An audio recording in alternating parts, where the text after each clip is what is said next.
రాజన్న సిరిసిల్ల జిల్లా ముస్తాబాద్ మండలం నామాపూర్ గ్రామంలో శ్రీ మల్లికార్జున స్వామి దేవాలయానికి సీసీ రోడ్డు మెట్ల నిర్మాణం కోసం ఆదివారం జడ్పీటీసీ గుండం నర్సయ్య, కాంగ్రెస్ పార్టీ మండల అధ్యక్షుడు ఎల్ల బాలరెడ్డి, సంఘ సభ్యులు కలిసి భూమి పూజ చేశారు. ఈజీఎస్ నిధుల ద్వారా 10 లక్షల రూపాయలతో ఈ పనులు చేస్తున్నట్లు తెలిపారు. కాంగ్రెస్ నాయకులు, సంఘ సభ్యులు కలిసి భూమి పూజ చేశామని చెప్పారు. ఆలయానికి సీసీ రోడ్డు అనగానే కాంగ్రెస్ పార్టీ సిరిసిల్ల నియోజకవర్గం ఇన్ఛార్జ్ కేకే మహేందర్ రెడ్డి స్పందించి ఎన్ఆర్ఈజీఎస్ నిధుల ద్వారా 10 లక్షల రూపాయలు మంజూరు చేయడానికి చొరవ తీసుకున్నందుకు మండల అధ్యక్షుడు బాలరెడ్డి ప్రత్యేక కృతజ్ఞతలు తెలిపారు. రాష్ట్ర అభివృద్ధి లక్ష్యంగా ప్రభుత్వం పనిచేస్తుందన్నారు. ఈ కార్యక్రమంలో ఆలయ కమిటీ చైర్మన్ బాలయ్య, కాంగ్రెస్ నాయకులు రాజిరెడ్డి, అంజనరావు, బాలరెడ్డి, రమేష్, కొండలరెడ్డి, నరసయ్య, నవీన్, నరేష్, కాంగ్రెస్ కార్యకర్తలు పాల్గొన్నారు.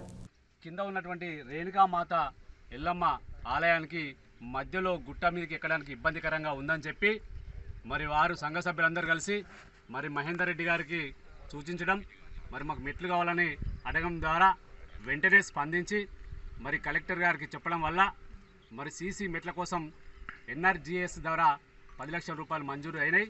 ప్రజలందరూ గ్రహించాలి, ఇది పేద ప్రజల కోసం ఇది పనిచేస్తాం కాబట్టి దీనికి ఎలాంటి షరతులు లేవు కాబట్టి ప్రజలు ఎలాంటి అయోమయాన్ని గురికాకుండా మీ బిల్లులు పూర్తిగా మాఫీ అయ్యే విధంగా కూడా మేము కార్యక్రమాన్ని నిర్వహిస్తామని చెప్పి ప్రజలందరూ కూడా తెలియజేస్తున్నాం.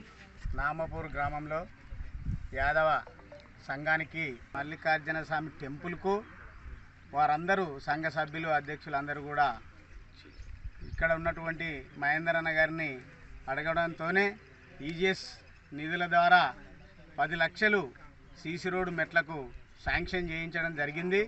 సీసీ రోడ్డు మెట్లు ఎన్నో రోజుల నుంచి ఆ సంఘ సభ్యులందరూ కూడా అనుకున్నటువంటి కోరికను ఈరోజు నెరవేరుస్తున్నటువంటి కాంగ్రెస్ పార్టీ సభ్యులందరికీ, ఇక్కడ దూరదృష్టి పెట్టి చేసినటువంటి మహేందర్ అన్న గారికి, ఇక్కడ కార్యక్రమంలో పాల్పంచుకున్న అందరికీ కూడా మనస్ఫూర్తిగా ధన్యవాదాలు తెలుపుకుంటా ఉన్నాం.